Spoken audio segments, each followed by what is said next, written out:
Bonjour à tous et à toutes, ici Christine Chevalier-Caron pour Histoire de source, Source Story, une émission lors de laquelle on s'intéresse à l'histoire du Canada à travers différentes sources, présentées par nos invités. Récemment, j'ai eu la chance de m'entretenir avec Brian Aboud. Brian Aboud est enseignant au Collège Vanier en humanities, mais il n'est pas que enseignant au collégial, il est aussi un chercheur qui s'intéresse à l'histoire des communautés syro-libanaises du Canada. Donc, un champ de recherche qui est plus développé dans l'historiographie anglophone que dans l'historiographie francophone. Donc, c'est l'une des raisons pour laquelle c'est vraiment agréable et une belle occasion de discuter avec lui, puisqu'il va pouvoir nous parler de cette histoire-là, de ces histoires-là en français. Donc, c'est vraiment, ça permet en fait de combler un vide historiographique, de discuter de ces questions historiques-là. Mais c'est pas tout. Brian Aboud, il nous parle sous un angle particulier des communautés syro-libanaises. Il s'intéresse à une pétition qui date d'environ 1910, qui s'oppose à certaines réglementations de l'immigration canadienne.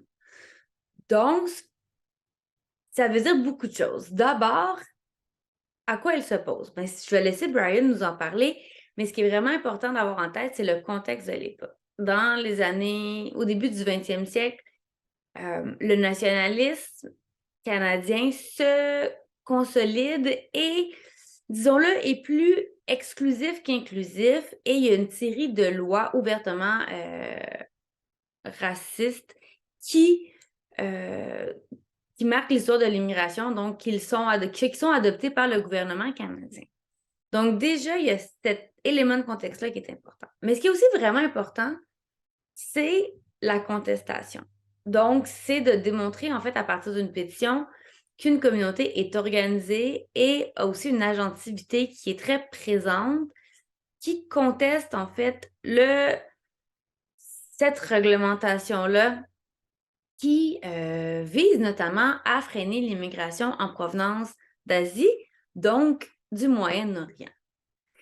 Il y a un deuxième aspect, en fait, il y a plein d'aspects qui font que j'ai été vraiment contente de parler avec Brian, mais entre autres le fait il y a beaucoup de communautés migrantes ben pas nécessairement de communautés migrantes, mais de communautés. Il y a une deuxième raison pour laquelle je suis vraiment contente de m'être entretenue avec Brian Aboud, c'est que il y a plusieurs communautés canadiennes qui font partie du Canada qui sont abordées comme étant des communautés d'immigration récentes, alors que ce sont des communautés qui sont parfois au Canada depuis plusieurs générations. Donc, on ne peut même pas parler nécessairement de communautés migrantes. C'est des communautés culturelles du Canada. Et donc, en abordant cette histoire-là, on démontre que les communautés arabes, qui sont multiples et qui viennent de territoires bien différents les uns des autres, ont une présence au Canada depuis au moins 150 ans, donc depuis au moins la Confédération canadienne.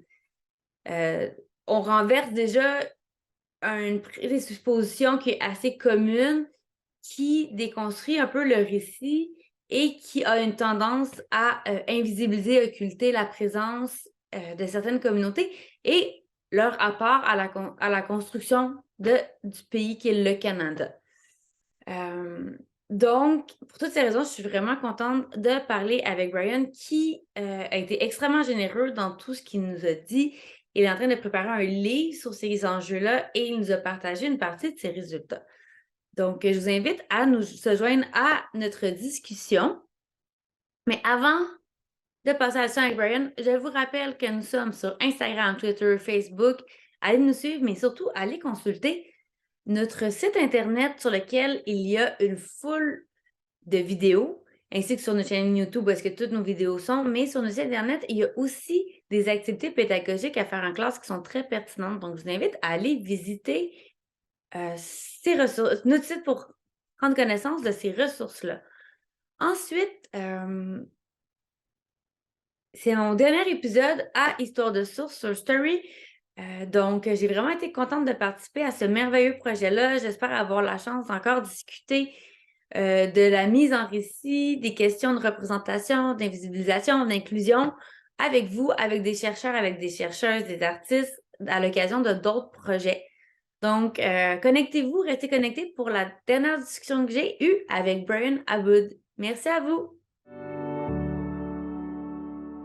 Donc, bonjour Brian, merci de participer à Histoire de source sur Story. Donc, vous êtes aujourd'hui, vous allez nous parler en fait de la communauté syrienne du Canada et d'une certaine réglementation qui les a touchés au début du dernier siècle. Donc, avant de rentrer dans le vif du sujet, est-ce que vous pouvez vous présenter? Oui, bien sûr, mais merci à vous de m'avoir invité pour faire cette émission. Je suis très content, ça me fait plaisir d'être là. Je trouve votre projet très intéressant. Lorsque vous m'avez demandé de participer, j'ai trouvé que justement, ça c'est une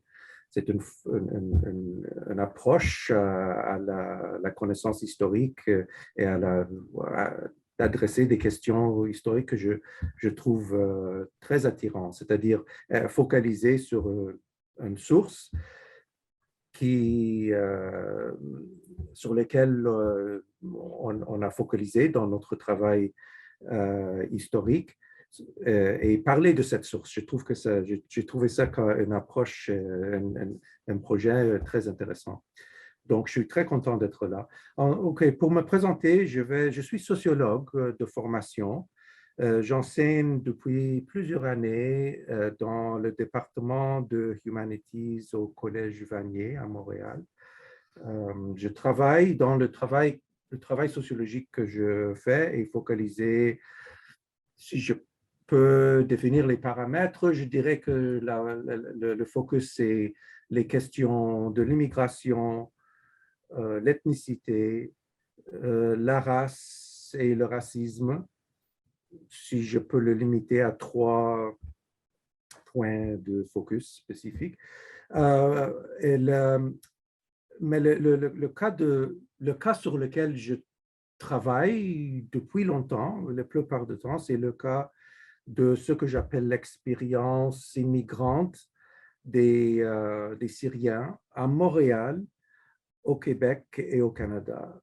Donc, c'est cette expérience au début du 20e siècle, pas l'expérience contemporaine, mais plutôt l'expérience au début du 20e siècle et la fin du 19e siècle, sur lequel je focalise depuis plusieurs années. L'étude de cette expérience a pris plusieurs formes. Des publications, comme des articles dans les journaux scientifiques et actuellement un livre qui est en cours sur lequel je travaille depuis quelques années. J'ai eu une bourse de recherche de l'ECRSH il y a quelques années qui m'a permis de faire une recherche très, très focalisée pendant un an sur l'expérience immigrante syrienne du début du XXe siècle. Et maintenant, je suis en train d'écrire, de travailler sur les données qu'on a ramassées. La recherche a aussi pris la forme il y a quelques années d'une exposition que j'ai réalisée. J'étais commissaire de cette exposition que j'ai réalisée au Centre d'histoire de Montréal. C'était le Centre d'histoire de Montréal à l'époque, un musée de la ville de Montréal. Aujourd'hui, l'institution a changé son nom récemment. C'est maintenant le Centre d'histoire non, je m'excuse, le Centre des mémoires montréalaises. Mais au début des années 2000, j'ai eu l'idée de traiter de cette expérience de notre façon et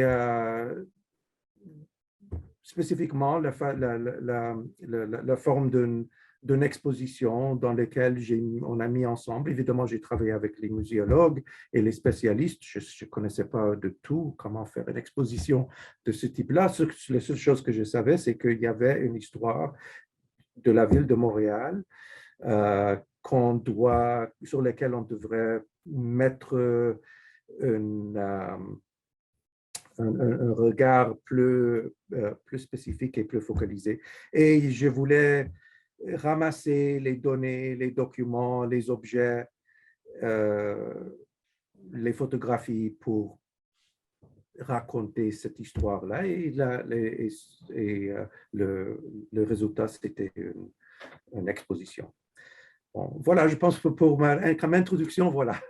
Mais c'est très intéressant, en fait, ça nous met vraiment, en fait, la table pour ce dont on va parler aujourd'hui. Puis c'est très intéressant aussi de parler de l'histoire, des migrations, de l'expérience migratoire des Syriens plus largement, en fait, de toutes les populations, qui peuvent entrer dans la catégorie arabe à cette époque-là, puisqu'on a souvent la croyance que c'est une immigration très, très récente, tout particulièrement au Québec. Donc, déjà, juste d'évoquer le sujet, ça démontre à quel point on peut un peu repenser nos connaissances historiques puis les réalités historiques, en fait, qui en découlent. Puis c'est d'autant plus intéressant, comme vous allez nous montrer avec votre source, vu la législation qu'il y avait à cette époque-là. Donc, la législation de l'immigration était assez différente de ce qu'il y a aujourd'hui. Donc, nous mettre leur expérience en lumière par rapport à la loi canadienne va vraiment enrichir nos connaissances historiques et de la société dans laquelle on vit. Donc, pouvez-vous nous présenter la source Oui. que vous avez choisie?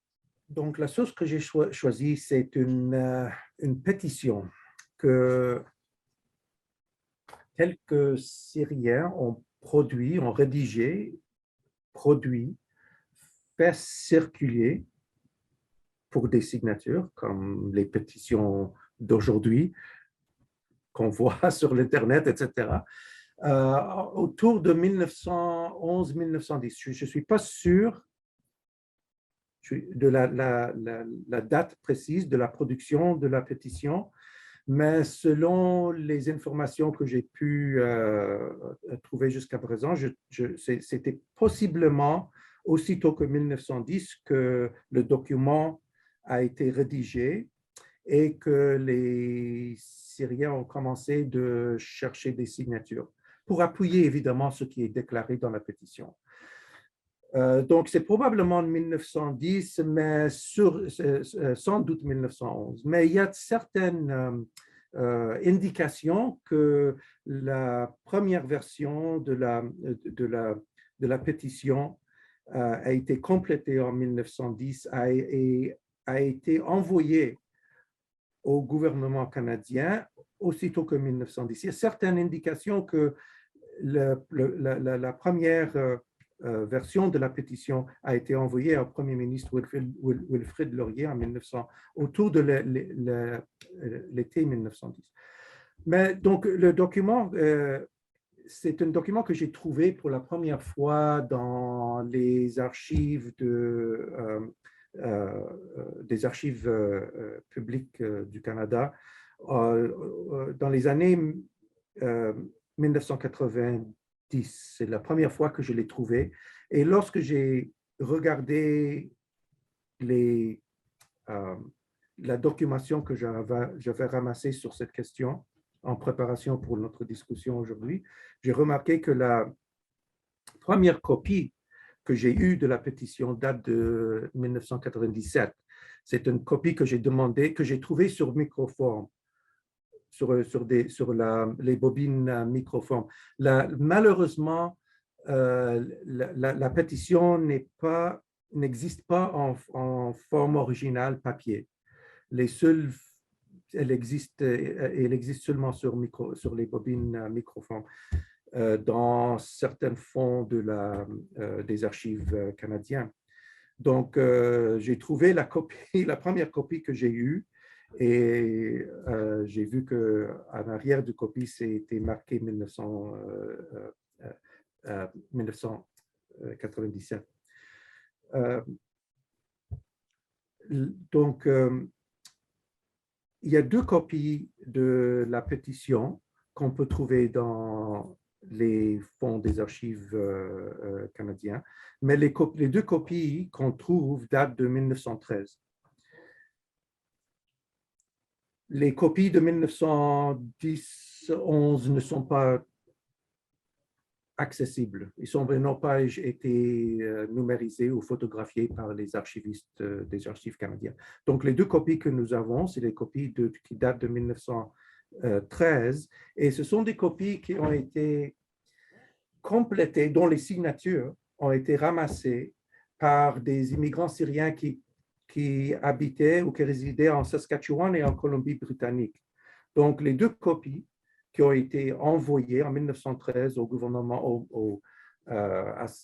ces deux copies-là ont été évidemment envoyées au département d'immigration canadien. C'est possible que la copie qui venait de Colombie-Britannique a été envoyée à un membre de parlement qui, par la suite, probablement un membre de parlement de la Colombie-Britannique, qui par la suite l'avait envoyé au département d'immigration. Donc, quand j'ai trouvé ce document pour la première fois, je savais tout de suite que c'était un document assez remarquable et assez intéressant. J'avais étudié l'expérience des immigrants syriens à Montréal avant 1997, mais quand je ne savais pas que les Syriens avaient pris l'initiative de contester un règlement du gouvernement canadien, le règlement d'immigration du gouvernement canadien qui leur a affecté d'une certaine façon. Donc, quand j'ai vu un document, c'est un document de 3 pages, le texte, la déclaration des Syriens, est longue de 3 pages. Par la suite, il y a les signatures qui suivaient des signatures. Les immigrants syriens de Saskatchewan, il y a 21 signatures sur la pétition qui venait de Saskatchewan. Et il y a, si je ne me trompe pas, 12 signatures de la pétition qui venait de Colombie-Britannique. Mais quand on regarde les informations autour de cet épisode-là, de contestation par un groupe immigrant contre un statut légal du gouvernement canadien, quand on regarde les informations autour de cet épisode-là, on remarque qu'il y avait une copie de la pétition a été reçue par Sir Wilfrid Laurier en 1910-1911 et donc et probablement cette pétition-là, la première pétition a été rédigée par les immigrants de Montréal, je crois. Je ne suis pas certain parce qu'on n'a pas de copie. La seule indication que nous avons, c'est que dans d'autres sources, il y a mention du fait que Wilfrid Laurier avait reçu la pétition en 1910. Donc, c'est clair que la pétition a été rédigée avant ça, oui, en 1910, sans doute. Donc, sauf qu'on n'a pas de copie. Puis elle a recirculé ensuite à travers le Canada. Paraît-il, oui, c'est ça. Je ne sais pas de quelle manière ça a été le cas que la pétition se trouvait à Saskatchewan. Il y avait une petite communauté de groupes de Syriens à Saskatchewan, à Rosetown et d'autres petites villes autour de Rosetown. Et c'est ces immigrants-là qui avaient signé, on voit les noms. Et en Colombie-Britannique, et la manière dont la pétition se trouvait, aussi loin, je ne suis pas sûr. Je sais, il y avait l'autre chose que je vais ajouter, c'est que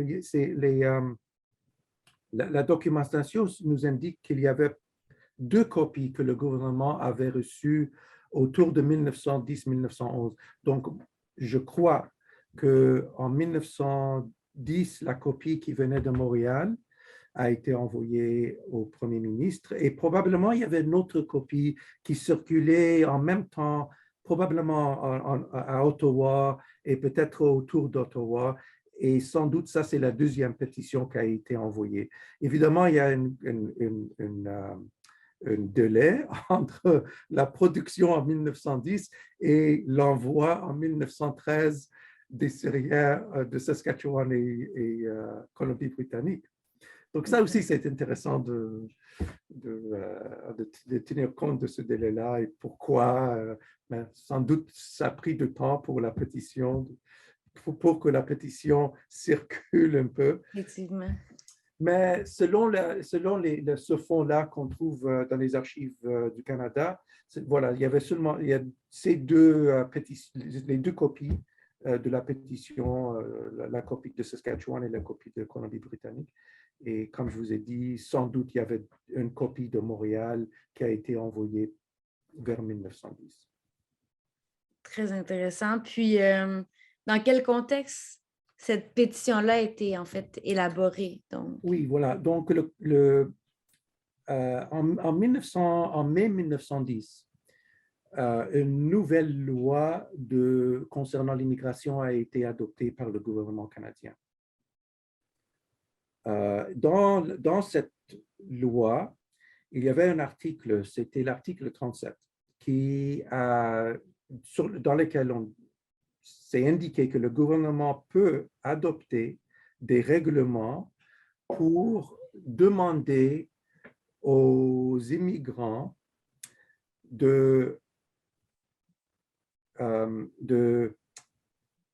indiquer aux agents de l'immigration au port d'arrivée qu'ils avaient dans leur possession une certaine somme d'argent. Donc, un règlement de ce type-là, c'est un règlement de manière de contrôler et de réguler l'entrée des non-citoyens au pays. Le droit d'adopter des règlements de ce type-là, ça veut dire des règlements qui exigent que l'immigrant indique à l'agent qu'il possède une certaine somme d'argent, se trouvait pour la première fois dans la loi de 1906.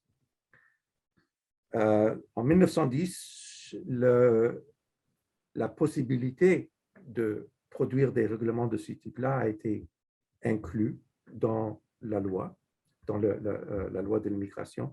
La chose qui était différente en 1910, c'est que dans l'article qui donnait la possibilité de passer de règlements de ce type-là, on dit que le somme, spécifiquement, on dit que le somme peut varier. Le somme d'argent que les migrants doivent avoir sur lui-même peut varier selon certains critères. Un de ces critères-là, c'était le critère de la race. Il y avait d'autres critères, je pense qu'on a dit le climat, si je ne me trompe pas, il y avait comme deux, trois critères nommés explicitement et un critère un peu global à la fin. Mais les trois critères spécifiques, c'était, si je ne me trompe pas, je sais que la race était un de ces critères-là, mais il y avait aussi climat et un autre qui m'échappe. Mais le fait que donc ça, c'est un développement dans la loi de l'immigration assez intéressant. C'est la première fois qu'on trouve, en fait, c'est la première fois qu'on trouve le mot race dans une loi de l'immigration canadienne. Et c'est la première fois que la race est nommée spécifiquement comme un critère à laquelle on peut référer pour déterminer qui peuvent entrer et sur quelles conditions, etc. Donc, tout de suite après, donc la loi a été adoptée le 6 mai, si je ne me trompe pas. Quelques journées par la suite, je pense que c'était le 10 mai, le gouvernement canadien a adopté des règlements sous l'autorité de la loi de l'immigration et spécifiquement un règlement qui spécifiait le montant d'argent qu'un immigrant doit avoir sur lui-même pour avoir le droit d'entrer dans le pays. En fait, il y avait deux règlements de ce type-là. On peut dire c'est des règlements qui exigeait une certaine somme d'argent, une somme minimum d'argent qu'on devrait avoir sur nous. Il y avait deux règlements qui ont été adoptés. Un règlement spécifiquement pour les immigrants d'origine asiatique et un autre règlement pour tous les autres. Donc, le règlement qui portait sur les immigrants d'origine asiatique était le numéro CP 926. Et voilà, ça c'est le contexte de la pétition, parce que la pétition qui a été produite par les immigrants syriens faisait référence spécifiquement à ce règlement-là et l'effet que le règlement avait sur la possibilité d'entrer au pays si on venait de ce qu'on appelait à l'époque de la Syrie, mais à l'époque on parlait de la Syrie ottomane, la Syrie, ce qu'on appelait parfois la Syrie géographique ou la Syrie historique. Ce n'est pas la Syrie dans les frontières actuelles, mais plutôt la Syrie telle que définie pendant la période ottomane. Donc, ça veut dire que la Syrie, à l'époque, quand on parlait de la Syrie, on parlait d'un territoire qui comprenait les États qui se trouvent au Moyen-Orient actuellement, les États de la Syrie, du Liban, Israël, Palestine, la Jordanie et quelques parties de la Turquie actuelle. Donc, quand on parle de la Syrie, de cette période-là, on parle de nombre de provinces ottomanes qu'on appelait ensemble la Syrie. C'est ça, c'est un territoire beaucoup plus vaste que l'image qu'on peut se faire aujourd'hui de la Syrie, puisque c'est au-delà des frontières étatiques actuelles. Donc, ça rassemble plusieurs États actuels à travers un large territoire. C'est ça. Donc, si on venait, mais il y avait une immigration de cette région-là qui date au Canada, qui date des années 1880. Donc, en fait, le premier immigrant syrien qui est arrivé au Canada, on sait exactement quelle année, c'était 1882, et on sait qui c'était. Et dans toutes mes recherches, je n'ai jamais trouvé quelqu'un avant lui qui est venu de la Syrie ottomane. Donc, 1982, c'était le premier. Mais l'arrivée un peu régulière, on peut dire, des Syriens commence seulement autour de 1890. De 1890 jusqu'à la Première Guerre mondiale, 1914, il y avait une immigration assez régulière de personnes qui venaient de la Syrie historique ou de la Syrie ottomane. En 1908, il y avait le premier règlement qui a été adopté par le gouvernement canadien pour contrôler l'immigration de l'Asie. L'Asie en général, pas juste la Syrie. L'Asie en général. Mais il faut se souvenir que l'immigration de l'Asie venait surtout à travers l'océan Pacifique pour arriver en Colombie-Britannique, dont le lieu de provenance était la Chine, les lieux de provenance étaient la Chine, le Japon et un peu plus après ça, les Indes. Les immigrants de l'Asie qui entraient par les ports sur l'Atlantique, c'était les gens qui venaient de l'Empire ottoman. Des Syriens, mais aussi des Arméniens et aussi des personnes turques. Donc, principalement ça. Il y avait les personnes, les Arabes, les Arméniens et les Turcs. Donc, en 1908, il y avait un premier règlement qui voulait contrôler l'arrivée des immigrants de l'Asie par le moyen de cette exigence d'avoir une somme, posséder une somme minimum d'argent. Et en 1910, il y avait le deuxième règlement de ce type-là. En 1910, le somme qui a été exigé, c'était de 200 $. Donc, c'est différent de la taxe. Okay, c'était pas comme le taxe qu'on imposait sur les arrivants de la Chine, okay, qui devait donner une somme au gouvernement. On appelait ça le head tax. C'est pas la OK. même, c'est pas ça du tout. C'était Mais sur c'est plus, vas-y. en fait, 200 $. Ici, ça peut nous paraître une somme un peu dérisoire, mais à l'époque, on Oui, non, remonte. 100 ans, c'était, c'est énorme. oui, C'est oui, un montant ouais. qui C'était représente. considérable. À Oui, l'époque, c'était considérable, c'est sûr. c'est sûr. Donc, en fait, Mais, l'objectif, c'est de s'assurer qu'il y ait peu de gens qui rentrent au pays parce que le montant va être trop élevé. Il y a peu de gens, en fait, qui devaient posséder ce montant-là. Donc, la stratégie, si je comprends bien, du gouvernement, c'est plutôt de freiner l'immigration en disant comme, en s'assurant que les gens n'aient pas assez d'argent pour rentrer au pays ou pour qu'une certaine élite rentre au pays plutôt, peut-être. peut-être c'était ça derrière les objectifs, c'était c'est ça, ben, les objectifs déclarés par le gouvernement, c'était pour assurer que lorsque les immigrants arrivent au Canada, ils ne deviennent pas des charges publiques. Ça veut dire qu'ils ne se trouvent sans argent et que on va être obligé de les aider. Donc ça, c'était la raison déclarée par le gouvernement pour demander que les gens ont 200 $ sur eux. Mais les Asiatiques, la chose, c'est que l'autre règlement que le gouvernement a passé, a adopté, okay, sous l'article 37, c'était euh, euh, pour les immigrants autres qu'asiatiques, exigeait une somme de 25 $ seulement pendant l'été et 50 $ pendant l'hiver.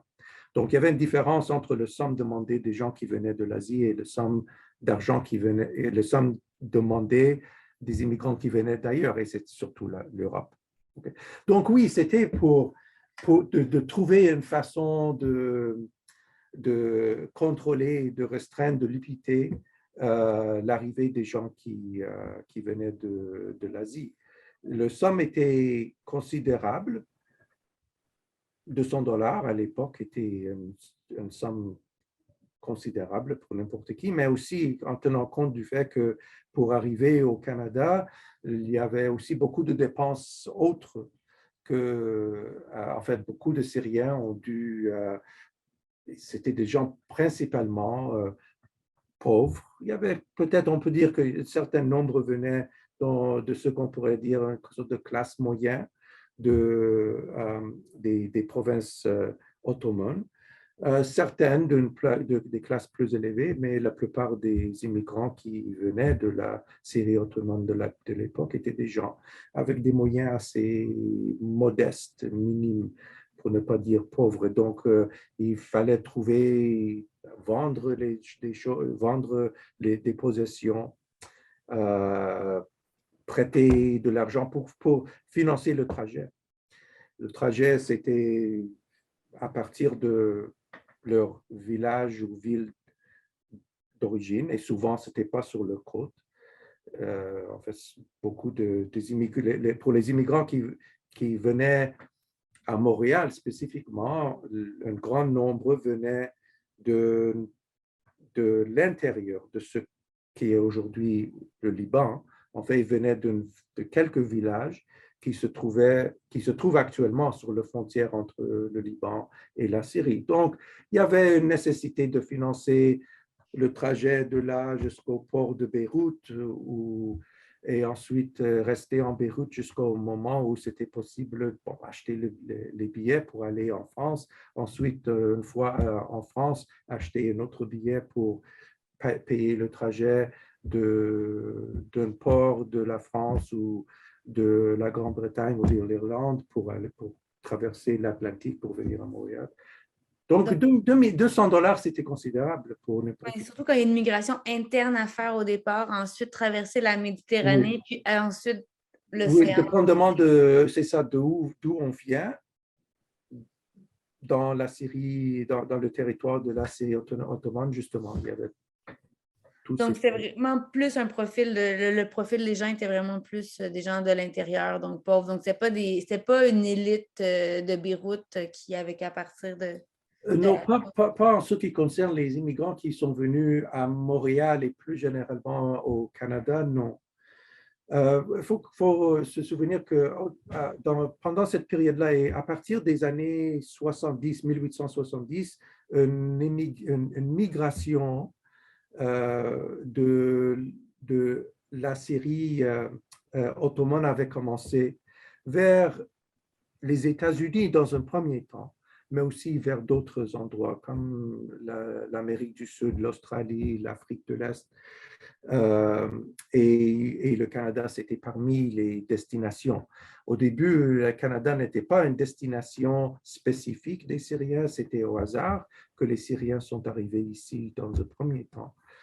En fait, le monsieur qui est connu comme le premier Syrien qui est arrivé à Canada est allé aux États-Unis dans un premier temps. Il est arrivé aux États-Unis et quelques mois par la suite est venu à Montréal.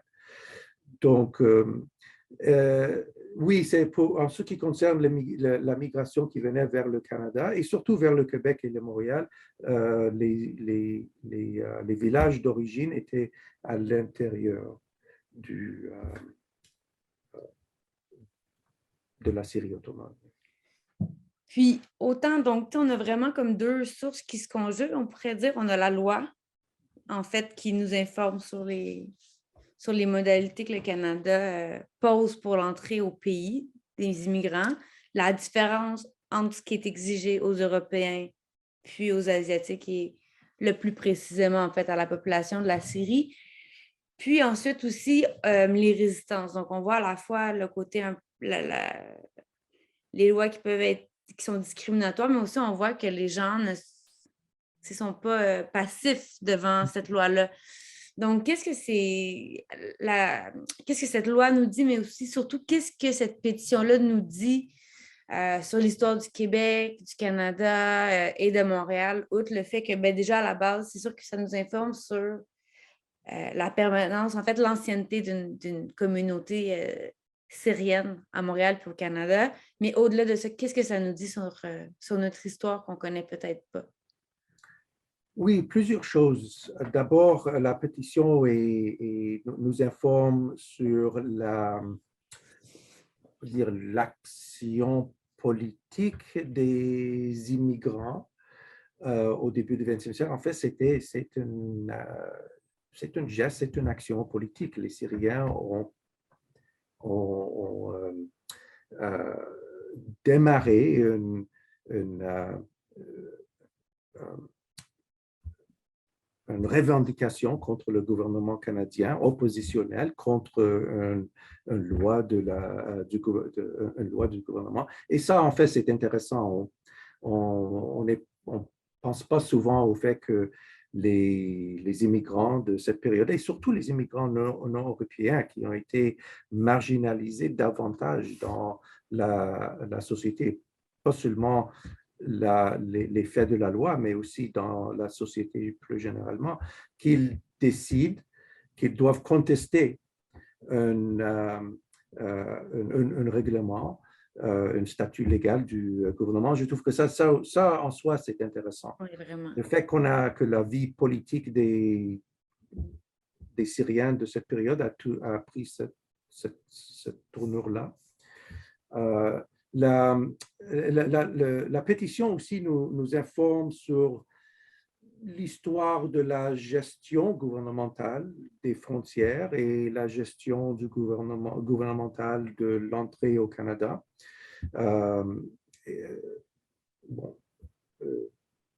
Aussi, la pétition nous informe sur la question de la race et sur le racisme au Canada de cette période-là. Les Syriens, dans le texte de la pétition, les Syriens ont avancé quelques arguments. Il y a comme 7 points principaux qu'ils avancent. Et dans ces 7 points, on peut trouver certains arguments. Premier argument qu'il fait, ou premier point qu'il fait, c'est qu'il et ça c'est très intéressant, il définit la situation à laquelle elle fait face comme une injustice. Il dit ça dans la première paragraphe. Les Syriens disent que quelque chose comme on a essayé depuis longtemps, depuis un certain temps, de renverser une, une loi de l'immigration qui représente pour nous une injustice. C'est très intéressant qu'on utilise cette terminologie-là spécifiquement. Donc, on continue. Dans l'argumentation, les Syriens essaient de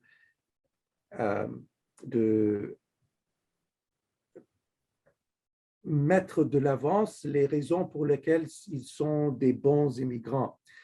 Donc, ils mentionnent un nombre de caractéristiques qu'ils disent sont spécifiques et particuliers aux immigrants syriens. Évidemment, des caractéristiques qui sont pour eux et qui sont vues généralement comme des caractéristiques positives. Mais la raison pour laquelle ils font ça, c'est pour contrer et détourner un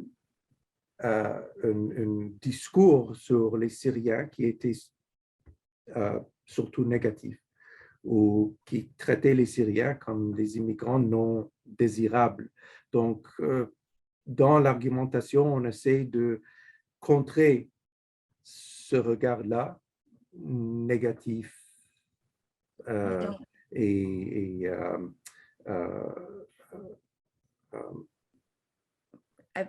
peu favorable, on peut dire, sur les Syriens.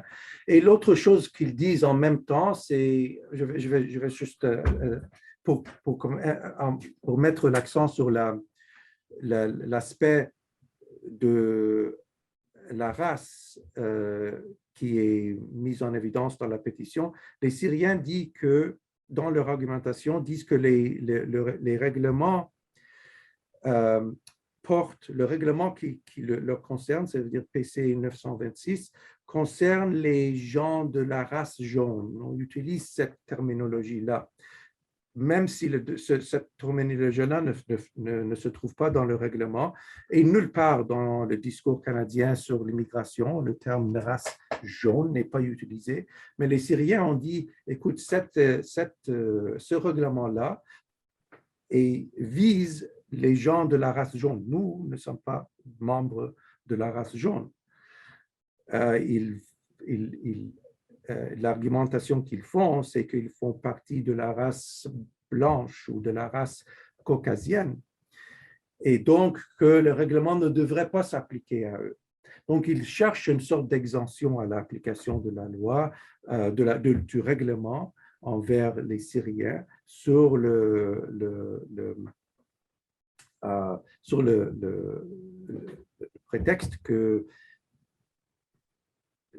ils ne sont pas partie de la soi-disant de la race que le règlement visait. Donc, la pétition nous informe sur la façon dans laquelle un certain discours sur la race a été internalisé par les Syriens, étant donné qu'ils ne contestent pas la catégorisation raciale de la population. Ce qu'ils contestent, c'est l'idée que ils font partie de cette catégorie. C'est ça, qu'ils font partie. Je crois que l'utilisation de l'idée de race jaune vient de la contestation aux États-Unis des Syriens contre les restrictions sur la naturalisation. Aux États-Unis, à partir de 1908-1909, certains Syriens ont été refusés le droit de devenir citoyens américains. Sous le couvert qui faisait partie.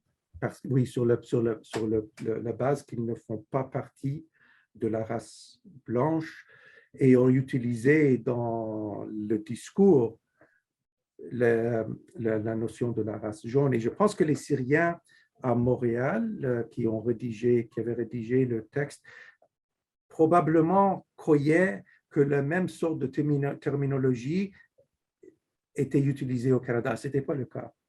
Mais aussi, au moins, pas le cas dans le discours gouvernemental. On n'utilisait pas, et surtout le discours gouvernemental sur l'immigration, on ne trouve jamais l'utilisation de, de ce terme. de ce terme-là. Ouais. Mais donc, tu sais, c'est une dynamique aussi, pas nécessairement l'utilisation de ce terme-là, mais la dynamique transnationale entre comment les Américains, comment les gens aux États-Unis vont constituer un discours afin de contester, par exemple, des décisions du gouvernement et au Canada. Donc, en utilisant les termes, quand on voit que les termes circulent probablement entre les États-Unis et le Canada, ça montre aussi que la frontière n'est pas hermétique. Donc, il y a sûrement une circulation des idées, puis voir aussi ce qui se passe dans chacun des contextes par rapport à la population syrienne qui cherche en fait à avoir accès au territoire, à faire sa place, puis avoir accès à la citoyenneté, soit américaine, soit canadienne. Oui, les Syriens de Montréal savaient sans doute ce que se passait aux États-Unis. En fait, la question de si ou non les Syriens aux États-Unis devraient avoir accès au droit aux citoyennetés américaines a été traitée dans les journaux de langue arabe qui circulaient dans les États orientaux des États-Unis et aussi au Canada. Le plus grand groupe d'immigrants syriens en Amérique du Nord se trouvait à New York. Et il y avait beaucoup de liens entre les immigrants syriens de Montréal et de New York. Donc, sans doute, les immigrants syriens savaient qu'il y avait quelque chose qui se passait au niveau de la citoyenneté. Mais pour les Syriens ici, c'est la question qu'on contestait. Ce n'était pas une question d'avoir droit à la citoyenneté. Les Syriens n'avaient pas leur droit à la citoyenneté n'était pas, bon, évidemment, ce n'était pas la citoyenneté canadienne, c'était le droit de devenir sujet britannique, mais ce n'était pas, il n'y avait pas une restriction définie par quelque chose comme la race au Canada. Pour les Syriens au Canada, la contestation, c'était spécifiquement sur l'application de certains règlements d'immigration à leur égard. La seule chose, c'est que, étant donné que dans le règlement, dans la loi, on fait référence à la race, dans le discours canadien sur l'immigration, on fait référence à la loi, à la race. OK, le règlement 926 ne faisait pas référence à la race, on parlait des immigrants d'origine asiatique. Mais à l'époque, origine et race étaient utilisés un peu pour se référer à la même sorte de critères de différenciation. Effectivement. Ça n'a pas la même différence qu'aujourd'hui entre les deux termes. Oui, oui. Puis, on voit donc que la population syrienne va à la fois travailler avec les préjugés. En fait, ils vont invalider les préjugés envers eux, mais ils vont se servir de l'altérité, de l'altérité envers les populations asiatiques qui seraient plus d'origine, je sais pas, Chine ou Japon pour se définir. Donc, ça complexifie peut-être un petit peu les rapports entre les différentes communautés qui sont touchées par une loi commune. Donc, je présume qu'il n'y a peut-être pas eu non plus de coalition entre les différentes communautés pour pouvoir lutter contre un règlement qui touchait toutes les populations asiatiques. Est-ce qu'il y a des traces de ça ou pas du tout? Non, c'est ça qui est intéressant. Et en fait, quand j'ai traité de cette question pour la première fois, j'ai écrit un article qui a été publié dans le journal, la revue scientifique Canadian Ethnic Studies, spécifiquement sur le règlement et la contestation de ce règlement-là par les Syriens. Et dans cet article-là, je parle justement du fait que les Syriens ont articulé leur objection et leur opposition en essayant de dire, écoute, ce règlement-là applique aux autres asiatiques, pas à nous. Donc, pour faire leur cas et pour essayer de ne pas être sujet au règlement, malheureusement, ils ont fait une argumentation à l'effet que nous sommes de la race blanche, donc, le règlement ne s'applique pas à nous. Pourtant, oui, il s'applique aux Japonais, aux Chinois et aux gens qui venaient des Indes. Donc, malheureusement, oui, il n'y avait pas de... Mais probablement, ce n'était même pas possible de penser à une action politique ou à une mobilisation politique qui aurait regroupé les gens qui sont sujets d'une certaine façon au même type de restrictions basées sur la race, qu'on peut dire des restrictions raciales, sinon racistes. Pourtant, il faut dire que les Chinois, les immigrants chinois n'ont pas été sujets à ces mêmes règlements-là parce qu'il y avait une loi spécifique qui contrôlait l'immigration provenant de la Chine. Donc, les immigrants chinois n'ont pas été touchés par ces règlements-là, qui, oui, référaient aux immigrants asiatiques, mais le gouvernement canadien avait d'autres statuts réglementaires pour contrôler l'arrivée des Chinois. Et les Japonais, l'arrivée des Japonais à cette période-là a été contrôlée par un accord bilatéral entre la Chine et le Canada, dans lequel on indiquait combien d'immigrants, immigrants japonais on va recevoir. L'autre groupe venant de l'Asie qui a été traité par les règlements adoptés en 1910, c'était les gens qui venaient des Indes. Okay, donc, le règlement sur le montant minimum d'argent appliqué sur les Syriens et sur les gens venant des Indes, et aussi l'autre règlement qu'on appelait le règlement sur le voyage continu. C'était un autre règlement qui a été adopté sous aussi la loi de 1910 et adopté en même temps que le règlement sur le somme minimum d'argent. Ces deux lois-là s'appliquaient aux Syriens et aux gens venant des Indes. Sauf que les gens qui venaient des Indes, il y avait une autre complication, c'est le fait qu'ils venaient d'une colonie britannique et donc étaient en principe des sujets de l'Empire britannique. Donc, il y avait une complication. Donc, le règlement de 1910 appliquait surtout aux Syriens. On voit toute la portée, en fait, de la question, en fait, de l'altérité qui est différente pour chacun de ces groupes-là. C'est comment on peut voir, comment le Canadien blanc peut voir le tout Asie comme un tout, mais en même temps, il y a la fragmentation par les altérités qui sont spécifiques, mais aussi qui viennent d'être complexifiées avec une couche par-dessus. Tu sais, il y a le racisme, mais par-dessus, il y a le colonialisme qui est, oui, certes, mené par le mécanisme qui est le racisme, mais on voit en fait tous les systèmes de pression qui viennent se conjuguer un petit peu les uns aux autres, puis qui rendent la situation encore plus complexe dans les règlements qui sont à la fois globaux, mais qui touchent spécifiquement les communautés de façon différente. Puis on sait que pour les Chinois et les Japonais, la situation a été spécifique aussi parce qu'en Colombie-Britannique, il y a eu des lois spécifiques qui ont été mises, puis tout ça, d'autant plus avec la Deuxième Guerre mondiale. Donc, c'est un cas très spécifique. Après ça, la Chine, il y a aussi eu un changement, en fait, un durcissement des règlements avec la taxe qui a sans cesse monté, puis qui est née jusqu'à l'interdiction totale. Est-ce qu'il y a eu aussi cette augmentation-là, ce durcissement de la loi pour les populations syriennes, ou est-ce qu'il y a eu une portée peut-être de leur mobilisation? Qu'est-ce qui est arrivé un peu après ça? Le montant minimum qu'on devrait avoir qu'on devrait procéder à l'arrivée. Le 200 $, c'était le montant le plus élevé.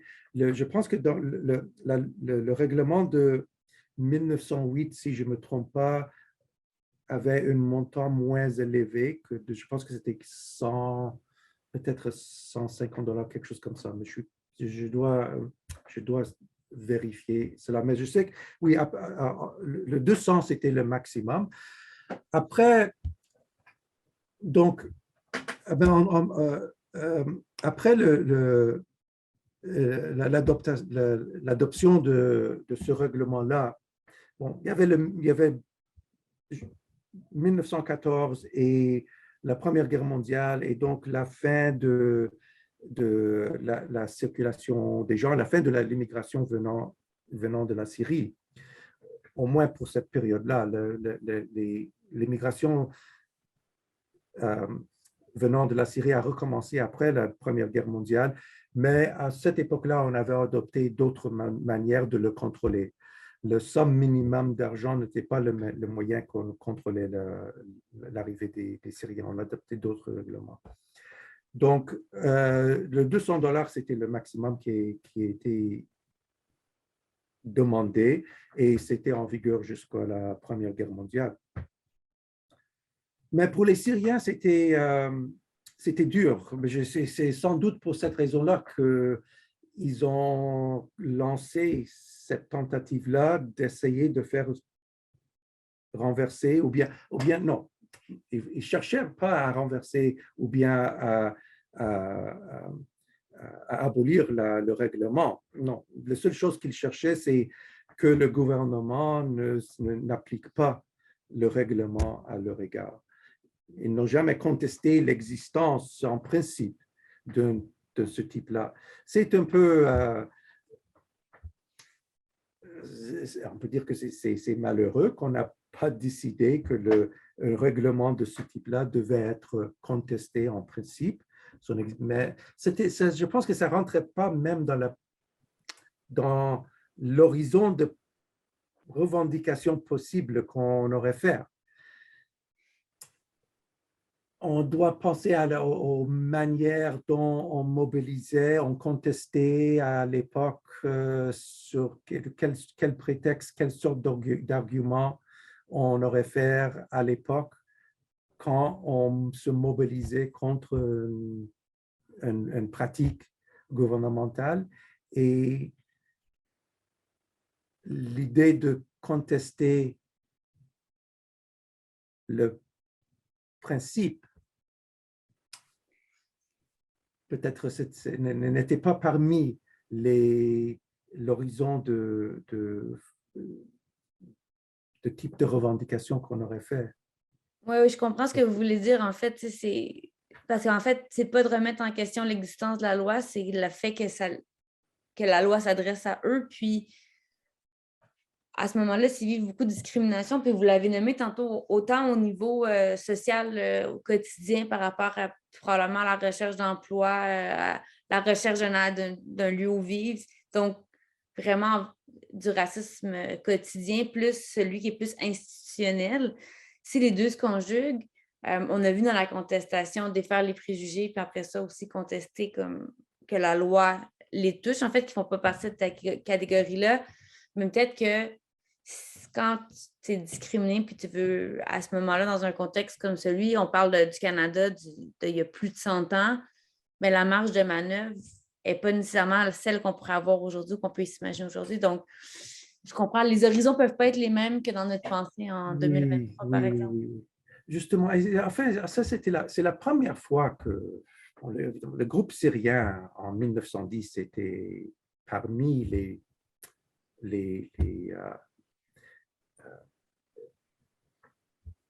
groupes, c'était un groupe avec une population minime, ce n'était pas un grand groupe immigrant, un groupe qui a été au Canada, je dirais, depuis seulement une vingtaine, une trentaine d'années maximum, avec une présence qu'on peut remarquer au Canada seulement depuis 20 à 30 ans. Donc, c'était un groupe qui justement, faisait face à des exclusions de différents types dans le domaine de l'emploi, de, euh, de la résidence, façon de gagner la vie, etc. Donc, tourner, embarquer dans une action politique qui contestait contre le gouvernement canadien en 1910, c'était assez intéressant et vraiment pas vraisemblable pour les Syriens à cette époque-là. Sauf que c'est sûr que les Syriens ont trouvé que leurs intérêts ont été affectés par la loi, affectés d'une façon négative par le règlement-là et qu'ils devaient faire quelque chose. Ils se sentaient, bon, d'abord, je pense que les faits, c'était que on peut pas faire venir des gens qui pourraient travailler dans nos commerces. En 1910, les Syriens, pas seulement au Canada, à Montréal, mais ailleurs, avaient établi un certain nombre de commerces et avaient besoin d'une main-d'œuvre pour travailler dans ces commerces-là. Souvent, la main-d'œuvre était des gens de la famille. Donc, le règlement aura restreindre et limiter d'une certaine manière la possibilité de faire venir des gens pour travailler dans les commerces. Donc, je pense que leurs intérêts économiques ont été affectés par le règlement. Et l'autre manière, c'est leur sens, leur idée de soi, le fait qu'ils ont été ils étaient traités d'une manière différente que les Européens, les a affectés aussi. Je pense que d'une certaine manière, leur sensibilité de soi a été affectée, mais aussi leur manière d'être acceptés surtout par la bourgeoisie montréalaise et dans d'autres villes. Le fait qu'on est traité comme des gens autres que les Européens de cette manière-là a été sans doute compris par les commerçants syriens comme un désavantage à leur accès. Oui, puis on comprend pourquoi aussi. Oui. Donc, c'est vraiment une source qui nous permet d'aller au-delà de juste comme la simple pétition. Là. Vous avez vraiment permis d'aller voir un peu plus loin la composition de la communauté, mais aussi la façon dont ils se conçoivent, autant par rapport aux Européens qu'aux Asiatiques. Donc, c'est très riche comme source à consulter, en fait, en général. Ça nous informe vraiment sur plein de choses. Donc, on a vraiment bien vu comme en quoi la source constituait, dans quel contexte elle a eu lieu, puis ensuite aussi, qu'est-ce qu'elle nous informe. Est-ce que vous avez d'autres choses à ajouter ou quelque chose que vous accrochez par rapport à cette source-là? Mais justement, je pense que la source nous informe sur tous les domaines que vous avez mentionnés là. Mais justement, sur la race et la façon dans laquelle la race jouait dans la conception de soi de tous les immigrants de l'époque, mais dans ce cas-là, des immigrants syriens, la manière dont une certaine idée de soi a été construite dans le contexte migratoire en rapport avec la catégorisation raciale qui structurait la manière dont le gouvernement canadien a conçu la population et a catégorisé la population. Donc oui, c'est ça aussi la gestion gouvernementale des frontières et de l'immigration et de l'entrée. Et aussi, la pétition nous informe sur les la situation quotidienne des Syriens de cette période-là. C'est vraiment très intéressant. Donc, Oui, je pense que c'est un document qui est riche en termes de données et d'informations qu'il nous donne sur la période, sur l'expérience des immigrants syriens, mais aussi sur la période, sur l'immigration à la période, sur la conception de la population de la part du gouvernement canadien et de l'élite canadienne. donc, si nos auditeurs et auditrices veulent aller plus loin en attendant votre livre, ils peuvent aller voir vos articles sur le sujet. Oui, bien sûr, mais l'article de l'étude ethnique au Canada, le Canadian Ethnic Studies, est un article qui traite spécifiquement sur cet épisode-là, dans lequel je mets en rapport les questions de pouvoir et les relations, les rapports de pouvoir dans lesquels les Syriens se trouvaient et la manière dont cet épisode et la pétition nous informent sur les rapports de pouvoir, pas seulement des Syriens, mais des autres migrants vis-à-vis de l'État canadien. Mais c'est très intéressant. On va le mettre dans nos liens en fait, de ressources pour que les gens puissent aller le consulter. Oui. D'accord. Donc, bien, merci beaucoup.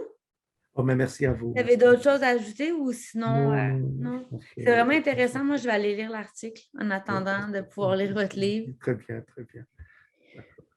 Donc, bien, merci beaucoup. Mais merci à vous. Merci, ça me fait plaisir. C'était vraiment parfait. un plaisir. Si vous avez d'autres choses à ajouter, n'hésitez pas. Merci beaucoup. Merci. À une prochaine. Merci.